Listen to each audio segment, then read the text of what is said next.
नमस्कार। आप सभी का बहुत बहुत स्वागत है आपके अपने करंट हेवन के यूट्यूब चैनल पर। पहली बात तो मैं बता दूं किस टॉपिक पे मैं यहाँ पे बात करने वाला हूँ। आपको जितने भी मैंने डीएलएड के कोर्स कराए और जो भी चीज़ें थी चारों के चारों सेमेस्टर का मैंने, जैसे कि फिजिक्स, केमिस्ट्री, मतलब कि साइंस और आपका मैथ और सोशल साइंस, इन तीनों को मैंने विधिवत basic class plus marathon class plus previous year paper, इन सब के माध्यम से हम आपको पढ़ाए। और प्लस यूपी टेट का भी मैं जो भी क्लास दिया हूँ बिल्कुल बिल्कुल फ्री, मतलब कि आपके पूरे सिलेबस उसमें कवर है। आप जब भी यूपी टेट का लगे तो आप देख सकते हैं। फिलहाल में सुपर टेट का भी मैं स्टार्ट कर दिया हूँ, जो बच्चे देखते होंगे देख रहे होंगे। और आप सभी के लिए जो अपडेट होते हैं वो भी मैं बिल्कुल सही अपडेट और आपको एक अच्छा मार्गदर्शन करने के लिए जो भी चीज़ें मैं बनाता हूँ, यही सोच रहती है हमेशा कि बच्चे गलत न सोचें। तो आज कुछ ऐसे ही वीडियो है आपके लिए जिसमें कि डीएलएड वाले बच्चे जो परेशान हैं, एक छोटे से, मैं आपके लिए भले बड़ा हो, सबके लिए बड़े बड़े होते हैं जो भी चीज़ें होती हैं, कि सर मेरा डीएलएड में बैक, मतलब इस बार लास्ट है, मैं कैसे निकालूंगा। तो सर मैथ मुझे नहीं आता है, सर मैं कैसे करूँगा। सर मुझे डीएलएड में मैथ में मेरा दूसरी बार बैक है, सर लास्ट बार मैं एग्ज़ाम देने जा रहा हूँ, सर इस बार लग गया तो फिर क्या स्थिति रहेगी। तो दो तीन चीज़ पे मैं बात करूँगा कि एक बात यह सोच लेना दिमाग में कि जब मैं डीएलएड नहीं कर सकता, डीएलएड में मुझे डर लग रहा है, तो फिर आपकी पढ़ाई सीजन खत्म हो गई, है ना। डीएलएड एक छोटा सा एक एकेडमिक है जो आपको एक रिजल्ट प्रोवाइड कर देगा। इससे आप ना कोई जॉब पा जाओगे, ना ही कोई सुंदर सा आपके लिए जो भी चीज़ें होंगी, जो माँ बाप हैं बहुत खुश हो जाएंगे, चलो मेरा बेटा बहुत बड़ा काम कर दिया, है ना। तो ये सारी चीज़ें नहीं करनी, अगर करनी ही है अपने माँ बाप के लिए कुछ थोड़े से, जैसे कुछ लोग कहते हैं ना कि मम्मी पापा बहुत उदास हो गए मेरा बैक लग गया, तो वह तो जाहिर सी बात है, वो तो आपकी छोटी सी चीज़ें, माँ बाप तो आपको थोड़ी सी चोट भी लग जाती तो भी उदास हो जाते हैं कि मेरा बेटवा चोट लग गया। वो तो आप पढ़ते रहो, रात में आ जाते हैं। आप अभी पढ़ाई शुरू ही किए हो तो वो ये जरूर बोलेंगे कि थक गए होगे, सो लो, आराम कर लो। अगर आप सो गए तो बहुत बढ़िया भाई, उनके बात मान गए। अगर ना सोए तो उनके लिए कुछ करने की जो ठान रखी वो करोगे, उनका काम है करना, वो आप कहते हैं वो है। अब पहली बात मैं इसमें जिक्र करूंगा, आपको क्या चीज़ें करनी है, किस प्रकार से पेपर को देखना है और अपने नज़रिए को रखने हैं, ठीक है ना, यानी कि पेपर के विषय में। और दूसरी तरफ है जो लोग ये बोल रहे हैं कि सर किस प्रकार से कॉपी रिटेन लिखें और मुझे डर लग रहा है, तो उनके विषय पे मैं चर्चा करूंगा। डर लग रहा, अभी तो मैंने शुरू नहीं किया है, डर लग रहा है यह चीज़ आप बोल रहे हो ना। देखो पढ़ाई अपनी जगह है और बहुत बड़ा टैलेंटेड वाला भी लड़का ना एग्जाम नहीं क्रैक करता है। ये तो आपको डीएलएड का है, फिर बीएड का है, तो चीज़ें नॉर्मल हैं यार, ये सब कुछ भी नहीं है, नथिंग के बराबर। ये तो ऐसे ही बैठे बैठे आदमी जाता है दे देता है। आप लोग कहोगे कैसे सर वैसे हो जाता है, भाई आप भले ही ना सोचो, आप में बहुत ज़्यादा कुछ छिपा है, आप उसे दिखाने का तो प्रयास करो। अब एक बार सामने पटल पे तो आओ, आप एक बार करने के लिए उतारू तो हो, समझ रहे हो। यह नहीं कि काफ़ी खोल के पढ़ रहे हो तब तक फ़ोन आ गया फला का, चलो तो लग गए, 1 घंटे हो गई इसी में, कहानी ख़त्म, फिर पढ़ाई की कहानी ख़त्म। भाई समय कब बीत जाएगा पता नहीं चलेगा मेरे लाल। तो थोड़ा सा समय दो। और एग्ज़ाम के लिए बहुत लोग बच्चे एग्ज़ाम की डेट, हाँ चलो इसको भी लिख लेते हैं, एग्ज़ाम की डेट आप चिल्ला रहे हो ना, एग्ज़ाम की डेट समझ लो, मैं फिक्स बता दिया एग्ज़ाम की डेट कब आएंगे, इतना समझ लो। एग्ज़ाम कब से स्टार्ट होगा यह भी मैंने बता दिया, अभी बताऊंगा इस पर, हाँ ये भी बताऊंगा इस पर। और दूसरा चीज़ है कि मैं लास्ट जो चरण है मैं बताऊंगा कि आप कॉपी में कितना सुंदर राइटिंग करें, किस प्रकार से करें, क्या क्या उसमें मेंशन करें। बहुत लोग कहते हैं सर मैं बहुत अच्छा लिख कर आया था तब भी फेल हो गया। भाई अच्छे लिखे होते तो फेल ही ना होते, इतना समझ लो। कुछ न कुछ जरूर आप में कमियां हैं जो आप फेल हो रहे हो।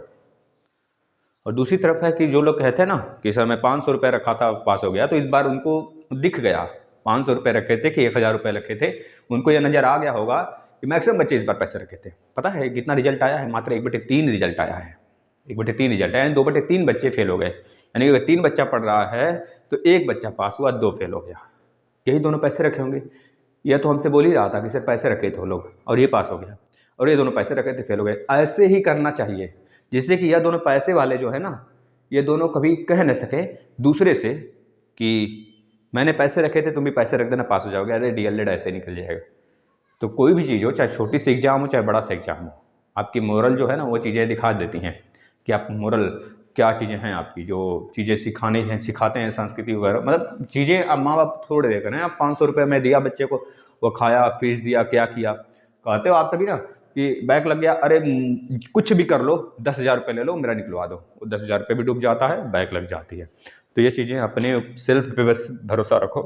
पेपर की राइटिंग कैसे करनी है मैं बताऊँगा। अब बहुतों को तो बहुत थोड़ा सा अटपटा भी लग रहा हो, क्या बक रहा है ना। मैं बक रहा हूँ तो भैया आप जा सकते हैं यहाँ से, कोई दिक्कत नहीं है, ठीक है ना। ये चीज़ें हैं, समझ में आया। अब देखो पहली बात है, आपको डर लग रहा है तो मैं इस पे बात कर लेता हूँ। डरने की कोई बात नहीं है। आगे आपको मैथ जो है ना, मैथ कह रहे हो कि बहुत डर लग रहा है, मैथ में बताओ मैंने क्या नहीं पढ़ाया। किसी भी सेमेस्टर की बात कर लो, क्यों कैसे बैक लग जाएगा। मैंने कह दिया ना कोई सीरीज, ना कोई बुक, कुछ भी, कोई पेपर सोल्यूशन नहीं। जितना मैं कराया हूँ बस उतना अगर करके जा रहे हो तो कोई माई का लाल नहीं है कि रोक दे, कोई माई का लाल नहीं है। या फिर जो आपका पेपर का इतनी औकात ही नहीं है कि इससे बाहर आ जाए कुछ। जो कहते हैं आउट ऑफ सिलेबस आ गया था, एक बार बोल रहे थे, क्या आउट ऑफ सिलेबस आया था, कुछ नहीं आया था। मतलब कि अगर थर्ड सेमेस्टर में हो, अगर सेकंड सेमेस्टर वाला चीजें आ जाए तो आप कहोगे आउट ऑफ सिलेबस आ गया। फिर तैयारी छोड़ो, सुपर टेट की, सुपर टेट का ख्वाब ही छोड़ दो फिर। समझ रहे हो ना। देखो सिलेक्शन उन बच्चों की होती है जो शुरू से उस सोच पे डिपेंड करते हैं कि मुझे इतना करना है, इतना करना है, इतना करना है, इतना करना है, इतना तो करना ही करना है। समझ रहे हो, बहुत ज़्यादा करने की भी आवश्यकता नहीं है। और छोटा करोगे तो सिलेक्शन तो ऐसे ही रुक जाने वाला है। समझ रहे हो ना। बहुत ज़्यादा करते हो तो मान लो आप आगे लेवल के एग्जाम की तैयारी कर सकते हो, बीईओ लेवल तक का बहुत ऊंचे ऊंचे पद, जैसे पीसीएस के, आरओ इन सब के विषय में, ठीक है ना। तो यह चीज़ें रही। आपको सिंपल सा क्या करना है, जो डर बना है आपके अंदर, बिल्कुल डरना नहीं है। पेपर होगा, पेपर होगा। अपने आप को इतने सक्षम बना चुके हो आप, यह सोचना है कि मैं पेपर को फोड़ के आऊँगा। अगर जो बच्चे मेरे क्लास से नहीं पढ़े हैं मैथ, साइंस का भी मैं मैराथन लेकर आऊँगा फोर्थ सेमेस्टर का। अभी फिलहाल में सेकंड सेमेस्टर के मैथ के प्रीवियस ईयर पेपर चल रहे हैं, तो इतना समझ लेना। आपको पढ़ना शुरू कर दो भाई। 10 वीडियो अगर मैथ के मैंने दे दिया है बेसिक क्लास में, 10 वीडियो, 10 में पूरा 20 चैप्टर हमने खत्म किया है 10 क्लास में, और प्लस एक मैराथन लिया है पवन सीरीज का, और प्रीवियस ईयर पेपर सब करा दिया, तो बताओ क्या छूट गया। एक मैराथन में और बोल रहा हूँ कि मैं अपने खुद से उसको डिजाइन करूंगा, सारा का सारा वो कराऊंगा। इसी तरह से मैंने यूपी टेट का सारा लेक्चर करा दिया है, सुपर टेट का भी करा रहा हूँ। सारी चीज़ें कंप्लीट होंगी, समय से पहले मैं आपको सब चीज़ करा दूंगा। ठीक है, बशर्ते आप यह ना दिमाग में रखो ना, सर पेपर आ गया है क्या करें। भाई वही करो ना जो हमने करा दिया है। फालतू का दिमाग खराब करोगे तो अपने फैमिली को भी आप परेशान करोगे, खुद तो परेशान होना ही होना है, तय है, निश्चित है, अपने परेशान तो ही रहे होगे। आगे सी टेट है, यूपी टेट है, फिर सुपर टेट है, बहुत सारी चीज़ें। अब तो इसी साल सब कुछ आने वाले हैं आगे वाले साल में, ठीक है। तो आपको क्या करना है, पहली बात तो पेपर बहुत बढ़िया से आपको देना है। पेपर चाहे जब होगा, यह ना सोचो पेपर चाहे जब होगा, 15 दिसंबर से पहले पहले इतना दिमाग में रख लेना, पेपर हो जाएगा। 15 दिसंबर से पहले पहले पेपर हो जाना है। डर लग रहा है तो डर को ख़त्म करो। डर ख़त्म कैसे होगा, वीडियो देखो, और बात जो चीज़ें करते हो ना, फ्रेंड वो फ्रेंड हुआ, वो फ्रेंड हुआ, तो ये सारी चीज़ें थोड़ा सा कम कर दो अभी फिलहाल में। अगर आपका मन है तो भाई, आपकी लाइफ है, आपकी ज़िंदगी, आपके पास राइट है, आर्टिकल सारे आपके पक्ष में हैं, कुछ भी करो। एग्जाम डेट मैंने बता दिया, यह मान के चलो, चाहे हो चाहे ना हो, मान के चलो कि 15 दिन आपके पास और है, बस 15 दिन 10 दिन, बस इससे ज़्यादा आपके पास दिन नहीं बचे हैं। चाहे जिस भी सेमेस्टर के बच्चे हों, इन सब का एक साथ होगा। और जो 3 बार बैक वाले बच्चे हैं उनका यहाँ पे ये चीज़ें इनके लिए नहीं है, यह समझ लो, है ना। यह मैं जिनका एग्जाम होने वाला हो उसके लिए बता रहा हूँ। और दूसरी चीज़ है पेपर राइटिंग, मतलब पेपर में किस प्रकार से लिखेंगे पास हो जाए। हमारी 4-5 बातें हम बार बार बताते हैं, पेपर को डिजाइन कर लो कैसे लिखना है। पहले तो आपको यह कर लेना है कि पेपर में जो प्रश्न आ रहे हैं, जैसे सेक्शन 3 होंगे ना, एक बहुविकल्पी का होगा, एक आपके मतलब कि वही एमसीक्यू जो आपका एक तरह से वस्तुनिष्ठ होते हैं, है ना, ऑब्जेक्टिव जो हो गए वह हो गया। और प्लस आपके एक अतिलघु उत्तरी में 7 क्वेश्चन होंगे, 6-7 क्वेश्चन होंगे। मैथ की मैं शेड्यूल के हिसाब से बात कर रहा हूँ, ऐसे सामाजिक अध्ययन में तो बहुत ज़्यादा होंगे जो आपके थोड़े शिक्षण विधियाँ वगैरह हैं मतलब शिक्षण जगत से भी कुछ है ना, इंग्लिश वगैरह के भी हैं। तो इस सब में थोड़े से समय हो सकता है अपर्याप्त हो, मतलब कि बहुत ज़्यादा हो, पर आपको भले अपर्याप्त लगे समय, लेकिन वो पर्याप्त समय होता है। मैंने आपको दिखा भी दिया है, पेपर के सारे क्वेश्चन मैंने बोर्ड पे लिखा, फिर उसके बाद उसको सॉल्व भी किया, मात्र 30 से 20 मिनट के अंदर, समझ गए ना।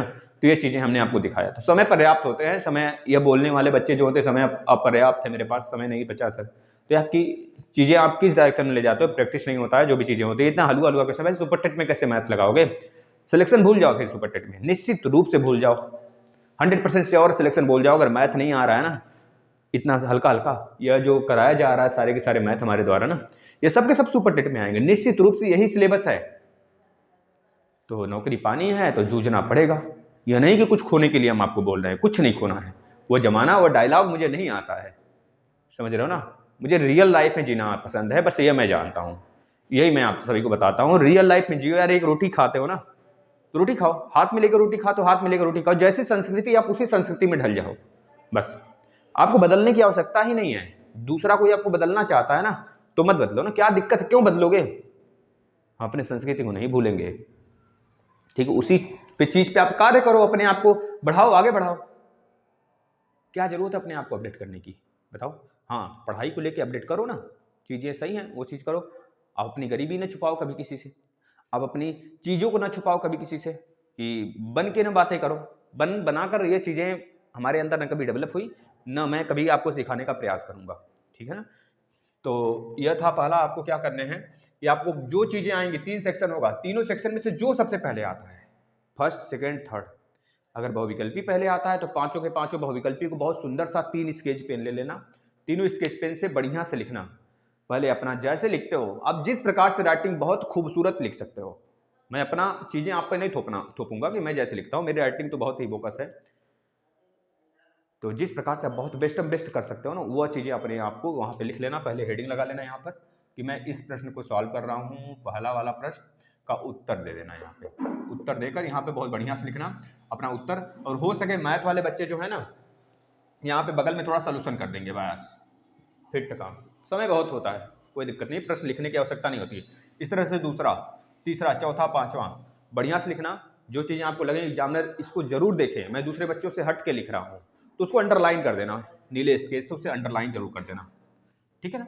यह तो रहा आपको एमसीक्यू का सवाल, है ना।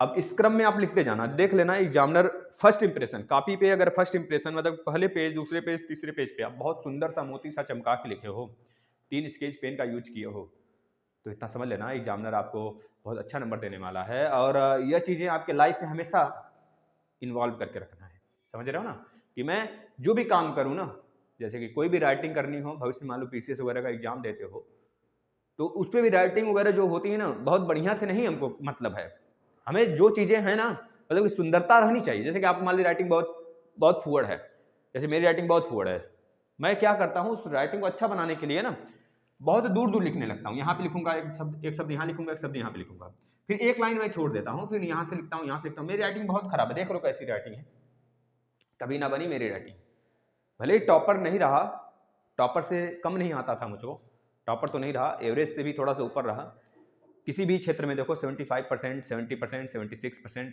इस तरह से हमारे हैं, बस राइटिंग की वजह से मैं मार खाता था, लेकिन इतना आपको अपने आप को बना देता था ना, किसी से कम नहीं, कम से कम या ना कहे कोई कि भाई चीज़ें नहीं हैं हमारे पास, मतलब मैथ वगैरह में तो राइटिंग की कोई आवश्यकता नहीं होती थी, उसमें तो 80 ऐसे 85 ऐसे नंबर आते थे, कोई दिक्कत ना थी, लेकिन जो चीज़ें थी ना राइटिंग पे भी मैं बहुत वर्क किया, इंग्लिश राइटिंग थोड़ी सी सही भी है, तो इस चीज़ को आप सुधार सकते हो, बस दूर दूर लिख लेना, वो मेरी राइटिंग बहुत छोटी छोटी बनती थी, तो मम्मी बहुत पीटती थी मुझे, मम्मी और प्लस जो ट्विटर आते थे शुरू शुरू में, जो 10 तक मुझे ट्विटर वगैरह पढ़ाते थे, तो बहुत पीटते थे, इस वजह से थोड़ी सी राइटिंग बड़ी बड़ी बनने लगी, तब भी फुअड़ ही था, लेकिन उसमें मैं जब बीटेक करने लगा तो उसमें मैं सीखा बहुत सारी चीज़ें, जब मेरा एक बैक आया था तो उसमें मैं सीखा था बड़े बड़े राइटिंग में लिखो, थोड़ा दूर दूर करके लिखो, और उसमें मुझे फ़ायदा मिल लगा ना, तब से मैं वही चीज़ करने लगा, बीएड में भी वही किया, एमएससी में भी वही कर रहा हूँ, तो ये चीज़ें, तो आपको पहली बात राइटिंग जिनका खराब है वो बड़े बड़े लिखेंगे और दूर दूर लिखेंगे, है ना, दूर दूर करके ऐसे लिखेंगे आप, और थोड़े से एक एक लाइन छोड़ देना, क्योंकि कापी वैसे भी पूरी नहीं भर पाते हो आप सभी। और तीसरी बात, जो प्रश्न आपको नहीं आता है, जो प्रश्न नहीं आता है उसको लास्ट में लिखोगे और उसे और अच्छे राइटिंग में लिखोगे, अब उसको एग्जामिनर को नहीं लगने देना है कि कटपिट ना करना, पहली बात यह भी है, चौथा लिख लेना कटपिट नहीं करना है मुझे कॉपी में, और जो लास्ट वाला मैंने बताया अभी कि जो चीज़ें आपको नहीं आती है ना, उसे पहले तो लिखो मत कभी, नहीं तो एग्जामिनर का मूड सनका अगर पढ़ने लगा ना तो काटेगा, वैसे कभी पढ़ते नहीं है कोई प्राचार्य, अगर कोई सोच ले ना कि पढ़ के लिखते नहीं, आपका बगल वाला पास हो जाता है आप में से ही देख कर, क्योंकि उसके पास टेक्निक है लिखने की, आपके पास टेक्निक तो है ही नहीं लिखने की, तो कैसे पास हो गए, तो ये चीज़ें मैंने आपको जो बताया, थोड़ा सा ध्यान देंगे इस चीज़ पे। और राइटिंग अपना बहुत ही बेस्ट लिखेंगे, राइटिंग को खराब नहीं होने देना शुरू से लेकर अंत तक, इतना आप कोशिश कर लो ना। कम से कम तो 5-6 पेज 8 पेज तक तो नहीं खराब होने देना है, राइटिंग को बहुत अच्छे से लिखना है, 4 पेज 5 पेज 6 पेज तक, ठीक है, जिससे कि वह खुद समझ जाए कि हाँ लड़का बहुत सही लिखा हुआ है, वो लास्ट तक वो इंप्रेशन बना रहेगा तो बहुत बढ़िया नंबर देगा। समझ गए ना, ये चीज़ें आपके पास होनी चाहिए। और जो क्वेश्चन नहीं आता है उसको लास्ट में ले जाना। और कुछ चीज़ें ऐसा तो नहीं उस क्वेश्चन के माध्यम, उस क्वेश्चन को देखकर जो पढ़ने वाला बच्चा होगा तो ऐसा तो होगा नहीं, उसको डायरेक्टली आंसर तो नहीं आ रहा होगा, मतलब एग्जैक्ट आंसर नहीं आ रहा होगा, लेकिन यह है कि उसको घुमा फिरा के तो लिख सकता है, तो घुमा फिरा के लिख देना, कम से कम गलत मत लिखना। जैसे पूछ दिया राम कौन है, तो राम कौन है या नहीं पता है, लेकिन राम के पापा का नाम, मम्मी का नाम, ये सब सारी चीज़ें घुमा फिरा के लिख देना, भाई का नाम, क्या क्या किए, मतलब इस तरह की सारी चीज़ें मेंशन करना। ये थ्योरेटिकल वाले में करना है। अब मान लो मैथ में ऐसा कुछ हो गया कि जो नहीं आ रहा है आपको, मैथ में बड़े क्वेश्चन हो गए नहीं आ रहे हैं, तो उससे रिलेटेड आप फार्मूला लिख दो, कई सारे फार्मूला लिख दो, उसके चित्र थोड़े से बना दो। मान लो बेलन का आपने सोल्यूशन करना स्टार्ट किया, तो बेलन में फार्मूला आपको आयतन वाला दे दिया, तो आयतन वाला देने के बाद उसमें आपको कैलकुलेशन थोड़े से लग रहा है कि मुझे डिफिकल्ट है, नहीं कट पिट रहा है, तो बहुत बढ़िया से जो आप लिखे हो ना, सूत्र लिखे हो, उसको फार्मूले को इस प्रकार से बॉक्स में बंद कर दो बढ़िया से, ठीक है ना। और यहाँ पे लिख देना सूत्र, ऐसे ऐसे, यह सारी चीज़ें थोड़ा सा मेंशन करोगे, दूसरों से अलग हो जाएगी आपकी कॉपी। और मैं कह देता हूँ ना, अगर सारे के सारे क्वेश्चन आपने टच कर दिया मैथ में बढ़िया से, जिस प्रकार से मैं बता रहा हूँ, तो मान लीजिए पूरा सोल्यूशन नहीं आता है आपको, जितना मैं पढ़ाऊँ उतना कर लोगे तो जिंदगी में कभी भी एक भी प्रश्न तो बाहर नहीं आने वाला, इतना मैं कह देता हूँ। डिक्टो छपेगा, वही का वही छपेगा निश्चित रूप से, ठीक है ना। बस उतना कर लो। अगर ये चीज़ें जो समझ में आ गई ना, जो रोना गजाने रोना बंद करो। पहली बात है कि मुझे पेपर है, मेरा क्या होगा सर, क्या नहीं होगा, ये सारी चीज़ें मैं नहीं सुन सकता भाई। ये चीज़ आप देख रहे हो कि सर पेपर कब होगा, एग्जाम कब होगा, पेपर कब होगा सर, एग्जाम कब होगा, यह क्यों टेंशन लेके बैठे हो। पहले यह तो अपने आप को कर लो। अगर आपका तैयारी हो चुका है तो सुपर टेट के लिए लग जाओ, नहीं तो 2-2 घंटे 3-3 घंटे सीरीज पढ़ते रहो 2-2 बार। और सीटेट के लिए थोड़ी बहुत पढ़ाई करो, सीटेट भी होगा नहीं। मेरा मुद्दा सिर्फ सुपर टेट है, ना ही डीएलएड है, ना ही बीएड है, ना ही सीटेट है, ना ही यूपी टेट है। हमारा मुद्दा क्या है, सिर्फ सुपर टेट होना चाहिए। इस चीज़ को ठान के रखो बस आप, और पढ़ते रहो सारी चीज़ें। देखो जो यूपी टेट है और यूपी टेट है और डीएलएड है, ये तो पूरा बेस ही है सुपर टेट का, ठीक है ना। ये चीज़ें नहीं, और कोई डाउट हो तो आप जरूर कमेंट करना। और अगर कोई वर्ड ऐसे लगे हों कि सर बहुत हाँक रहे हैं ये चीज़ें, तो ये मेरे अंदर तो कभी था नहीं, वो दिखावटी वाला पोर्शन मैं कभी ज़िंदगी में लाइफ में नहीं किया, है ना। जिसको पसंद आया पसंद है, ना पसंद आया तो छोड़ के निकल गए मुझे। बस ये चीज़ें थी। आपसे बस यही कहूँगा कि चीज़ों को अपने में ढाल लो, इतना ना रंग इतना ज़्यादा भर लो अपने अंदर ना किसी चीज़ का, उसमें अपने आप को इतना ज़्यादा मतलब घुला दो ना कि ससुरा वो पूरे का पूरा आपका हो जाए। इस तरह से कोई चीज़ करो।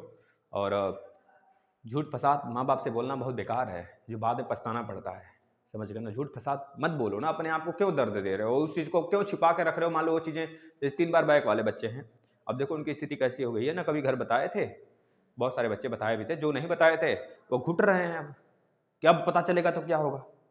तो चीज़ें मतलब नॉर्मल रहे तो ठीक है, अब नॉर्मल कंडीशन में आप अपने आप को खुद नहीं संभाल पाओगे। और जीना है सबको, ठीक है ना। ये चीज़ें नहीं कि मैं कुछ कर लूँ ये कर लूँ, दुनिया भर का बकवास दिमाग में मत पालो। एक डीएलएड ही नहीं है, लाइफ में बहुत कुछ है, उसको करो ना फिर।